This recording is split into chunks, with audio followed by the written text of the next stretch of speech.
ఆరో స్థానంలో కేతువు. ఆరో స్థానంలో కేతువు. ఆరో స్థానం 3, 6, 10, 11 స్థానాలు ఉపచయ స్థానాలు. ఉపచయ స్థానాలలో మ్యాల్పిక్ ప్లానెట్ ఏదన్నా ఉంటే అన్ఎక్స్పెక్టెడ్గా మనీ వస్తుంది, అన్ఎక్స్పెక్టెడ్గా అమౌంట్ వస్తుంది, అన్ఎక్స్పెక్టెడ్గా డెవలప్ అవుతుంటాడు. రాహు ఉండొచ్చు, కేతు ఉండొచ్చు, నో ప్రాబ్లం. కాకపోతే కేతు మైనస్ చేస్తుంది, రాహు ప్లస్ చేస్తుంటుంది. ఆరో స్థానంలో కేతు ఉంటే రాహు వ్యవస్థానంలో ఉంటాడు, 12వ స్థానంలో ఉంటాడు. అదే 12వ స్థానంలో రాహు ఉంటే కేతువు, అది 12వ స్థానంలో కేతు ఉంటే వ్యవస్థానంలో రాహు ఉంటాడు. ఇది రాహు కేతువులు అనేది ప్లస్ బటన్స్ లాంటి వాళ్ళు. రాహు ప్లస్ బటను, కేతువు మైనస్ బటను. కేతువు ఎక్కడ ఉంటే అక్కడ మైనస్ చేస్తూ ఉంటుంది, రాహు ఎక్కడ ఉంటే అక్కడ ప్లస్ చేస్తూ ఉంటుంది.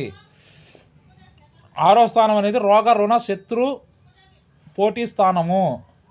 ఈ స్థానంలో కేతు ఉంటే అప్పులు పుట్టవు, రోగాలు రుణాలు ఎక్కువగా ఉండవు.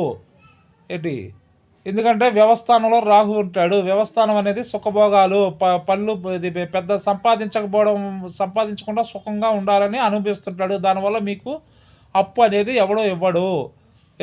మీ అంతలో మీరు ఉంటారు కాబట్టి మీకు శత్రువులు పెద్దగా ఉండరు.